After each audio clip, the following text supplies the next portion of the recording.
दोस्तों नमस्कार। आवाज नहीं आ रही है भाई, क्या बात है? ऊपर वाले सारे लोग नमस्कार। फिर से आवाज नहीं आई भाई। आप लोग सारे हमारे हार्ट बीट है। अगर आवाज नहीं देंगे तो मेरी एनर्जी कहाँ मिलेगी? प्लीज जोरदार। दोस्तों नमस्कार। थैंक यू दोस्तों। दोस्तों कुछ भी बोलने से पहले उस परम पिता परमेश्वर को लाख लाख धन्यवाद देती हूँ कि मुझे मनुष्य योनि में जन्म दिया दोस्तों। और लाख लाख धन्यवाद हम अपने माता पिता को देते हैं दोस्तों। कहने को तो इस धरती पे दो माता पिता होते हैं, एक जन्मदाता और एक कर्मदाता। लेकिन दोस्तों आज इस मामले में हम बहुत गरीब हैं। ना ही यहाँ हमारे कर्मदाता है और ना ही हमारे जन्मदाता है।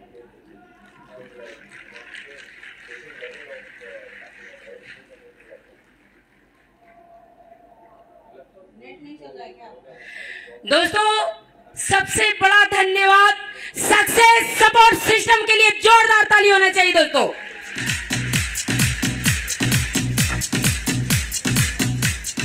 एक बड़ा धन्यवाद उन 5 डायरेक्टर को जिन्होंने इतनी बड़ी सिस्टम बनाया दोस्तों। बार बार उन 5 डायरेक्टर को बार बार धन्यवाद दोस्तों। और दोस्तों आगे बैठे जितने गुरु महागुरु पिता तुल्य इस बिजनेस के पिता जितने पिता माता है, सारे लोगों को मेरा पैर छूकर प्रणाम, कोटि कोटि नमन है दोस्तों सारे लोगों को।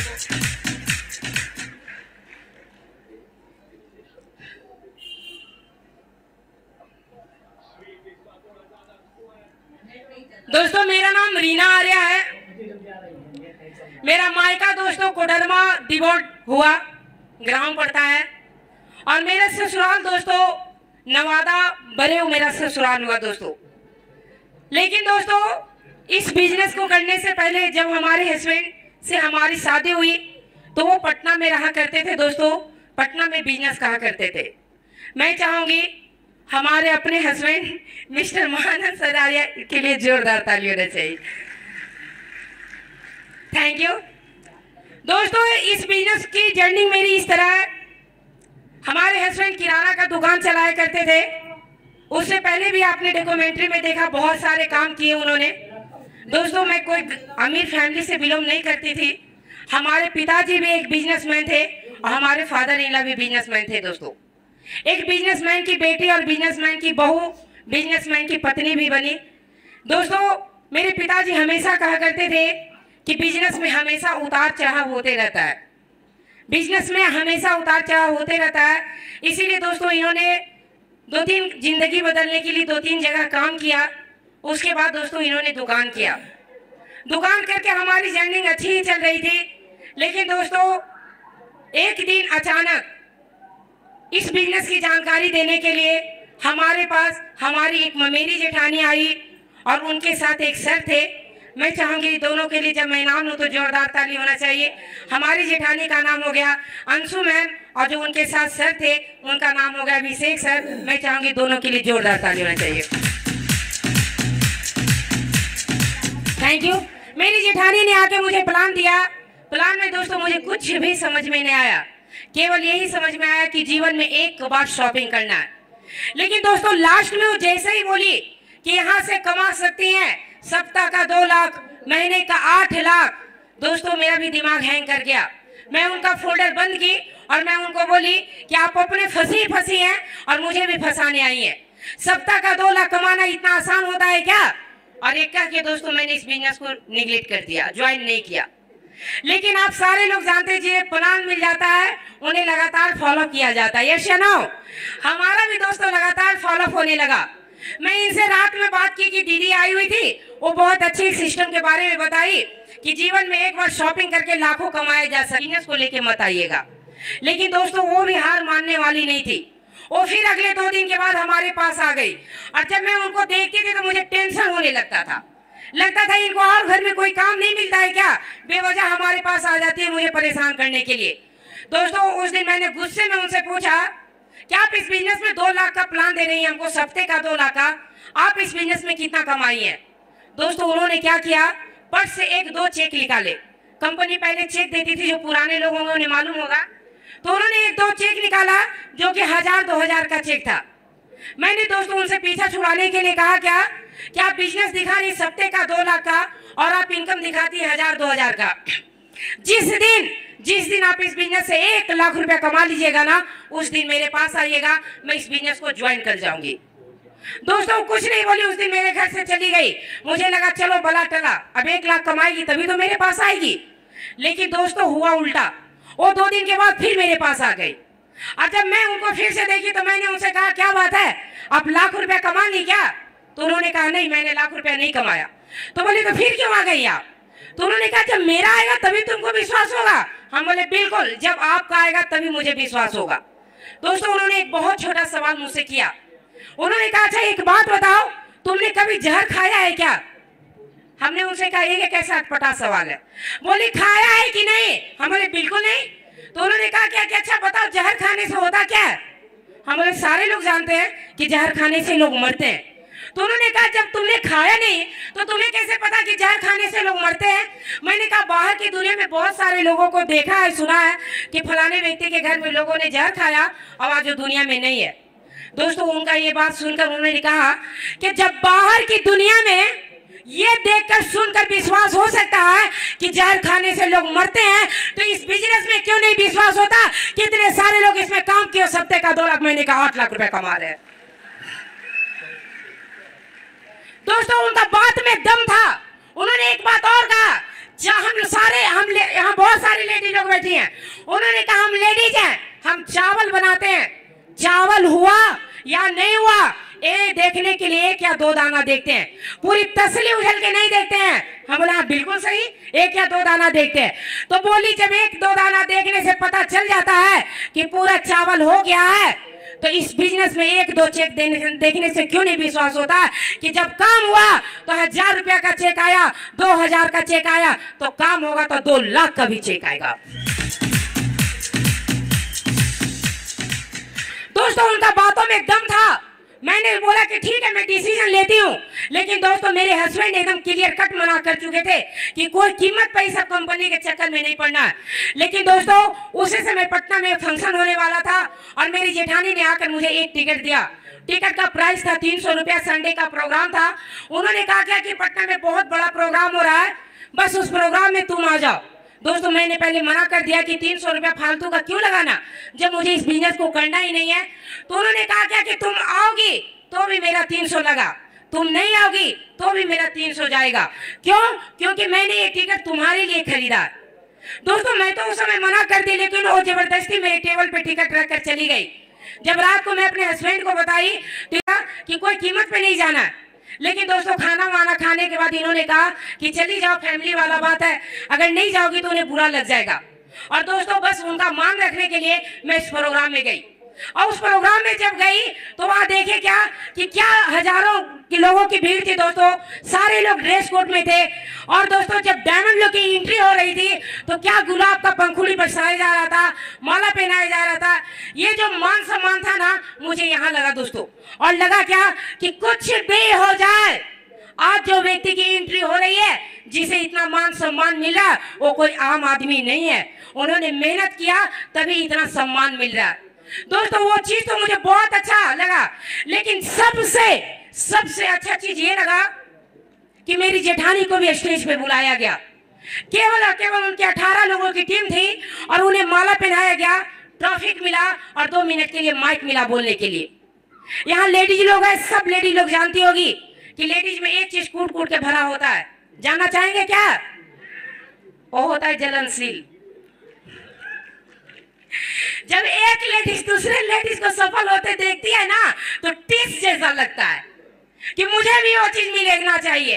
और जब मैं अपनी जेठानी को स्टेज पे सम्मानित होते देखे तो मुझे भी लगा कि मेरे हस्बैंड दुकान कर रहे हैं, मैं भी दुकान पे उनका साथ देती थी। मुझे लगा कि मेरा जान पहचान केवल गली मोहल्ले तक ही सीमित रह जाएगा, लेकिन अगर इस बिजनेस को करती हूँ और इस हॉल में 1000 लोग बैठे हैं तो 1000 लोग मुझे पहचानेंगे। और बस यही चीज सोचकर बैठे बैठे लगा कि मैं इस बिजनेस को हर कीमत पे करूंगी। और दोस्तों मैंने उनको जेठानी को कहा कि मैं इस बिजनेस को करना चाहती हूँ। जब मैंने इतना कहा तो उन्होंने क्या किया कि पर्स से कुछ पैसा निकालने लगी। मुझे लगा भाई पैसा तो मुझे देना, फिर ये क्यों निकाल रही है। तो इन्होंने कहा देखो अभी 2 ज्वाइनिंग मेरे पास आया हुआ है, अगर तुम अभी कर लोगी तो ये दोनों ज्वाइनिंग तुम्हारे नीचे आ जाएगा। लालच तो हर किसी के पास होता है, मेरे पास भी था। मैंने तुरंत एक्सेप्ट किया कि ठीक है मैं इस बिजनेस को अभी ही करूंगी। और क्या क्या दोस्तों, हॉल से सीधा मैं घर गई, मेरी जेठानी भी हमारे साथ आई, लेकिन उस समय मेरे हस्बैंड घर पे नहीं थे, वो मारूगंज माल लाने के लिए गए। मैंने उनको कॉल किया तो उन्होंने बस 2 लाइन में कहा काफी जाम है, मैं आ रहा हूँ, रखो फोन। बस इतना कहकर उन्होंने फोन काट दिया। मुझे लगा कि पैसा तो किसी गैर को मैं नहीं दे रही हूँ, फैमिली मेंबर, ये क्या दिक्कत है। और मेरे पास कुछ पैसे थे, मैंने उनको दे दिया दोस्तों। जब वो घर चली गई, उसके बाद जब मेरे हस्बैंड आए तो उन्होंने कहा क्या कि प्रोग्राम कैसा लगा। दोस्तों उस प्रोग्राम में एक डायलॉग बहुत अच्छा लगा था कि दुनिया का सबसे बड़ा रोग, दुनिया का सबसे बड़ा रोग क्या कहेंगे लोग। यही चीज मुझे बहुत अच्छा लगा था।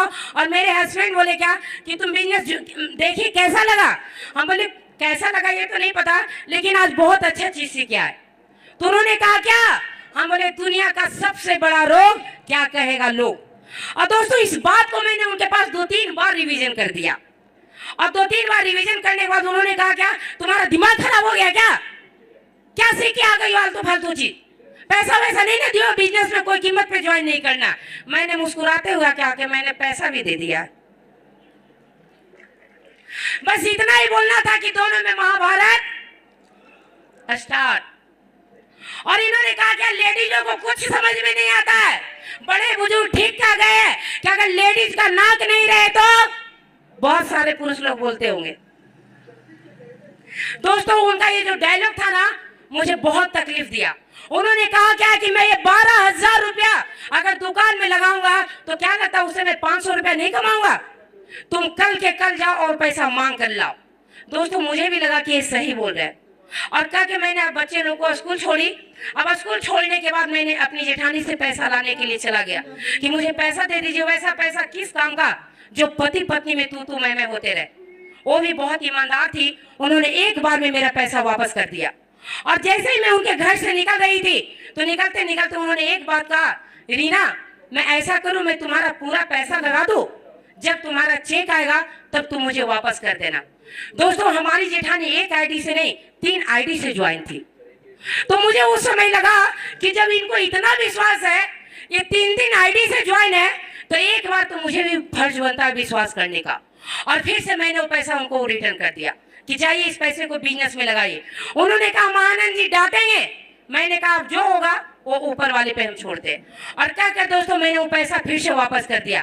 लेकिन दोस्तों जब उनके घर से मैं दुकान पे आ रही थी ना तो लग रहा था कि मैंने कितना बड़ा गुनाह किया। लग रहा था कि दिमाग साइलेंट मेरा हो गया कि कितना अच्छा मुझे पैसा वापस मिल गया था, मैं फिर से क्यों उन्हें पैसा वापस दे दी। लेकिन दोस्तों दुकान पे आते आते इन्होंने जोरदार आवाज में कहा पैसा मांग कर लाई हो। पता नहीं माता रानी ने कहां से मुझे शक्ति दे दिया। मैंने भी उससे ऊंची जोरदार आवाज में कहा आप समझिए मर रहे हैं और आप मुझे दान में दे रहे हैं। बस दोस्तों इसी बात पे चुप हो गए, कुछ भी नहीं बोले। और दोस्तों मैं घर चली गई। घर तो चली गई लेकिन हार्ट बीट मेरा बढ़ा हुआ था कि दुकान पे तो बात टल गई, लेकिन जब रात में आएंगे तो क्या होगा। लेकिन दोस्तों जब रात में दुकान बढ़ा के आए थोड़ा सा तड़क फड़क में हम ही थे, है ना। तो उन्होंने कहा क्या खाने पीने खाने के बाद इन्होंने कहा क्या अरे पागल पैसे वाली बात यहाँ नहीं है। ठीक है तुम पैसा दे रही हो सामान आ रहा है, यहाँ बात है ज्वाइन करने वाला जोड़ने वाला। अगर 2 आदमी तुमसे नहीं जुटेंगे तो तुम ही बताओ तुमको इस बिजनेस में ज्वाइन करने से क्या फायदा। और कोई आदमी पागल है क्या तुम्हारे जैसा जो फालतू में 10-12 हजार रुपया लगाएगा। अब इनका बात सुन के तो हमको भी टेंशन हो गया।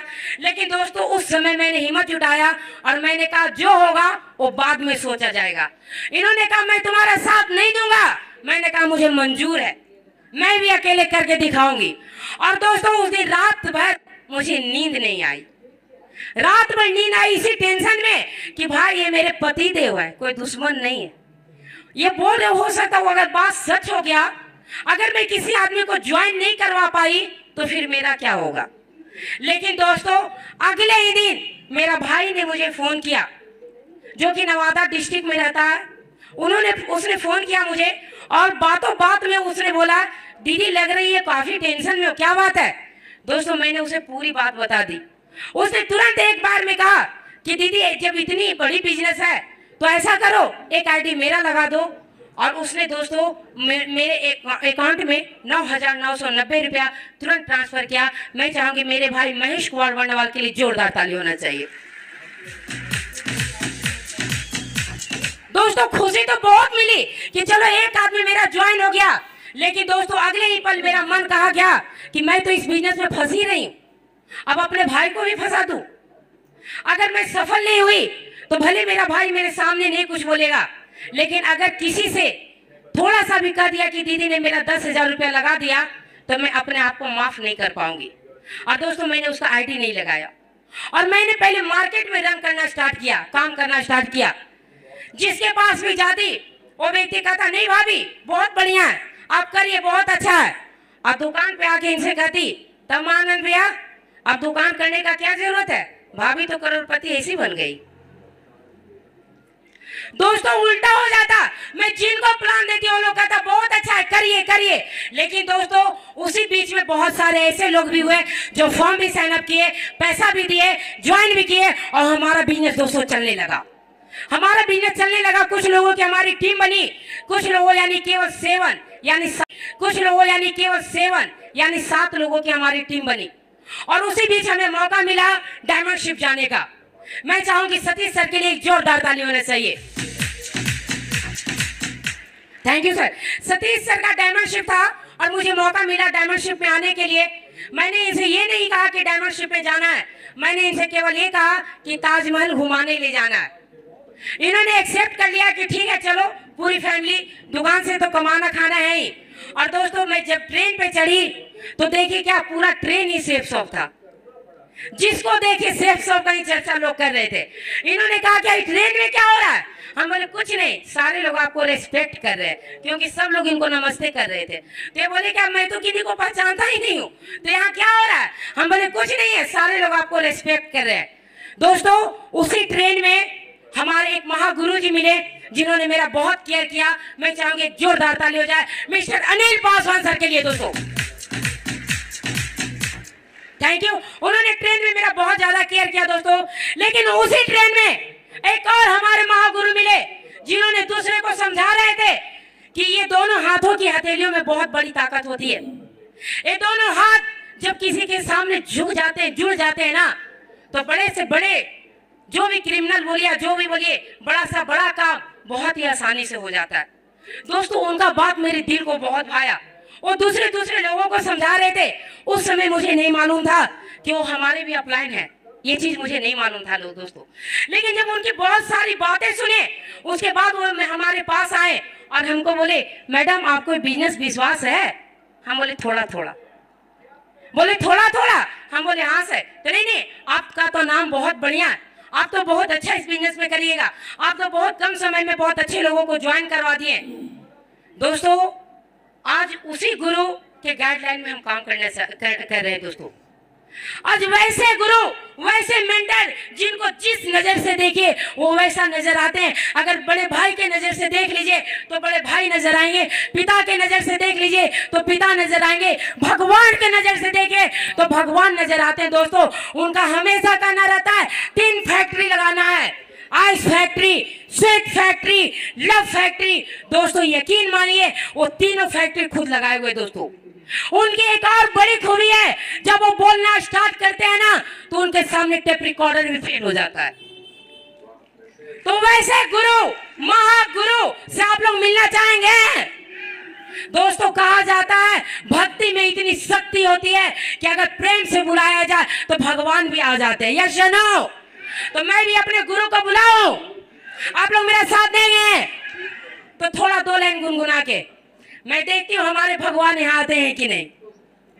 गुरुदेव मेरी नैया उस पार लगा देना, अब तक तो निभाया है आगे भी निभा देना, जो पेड़ लगाया है नोट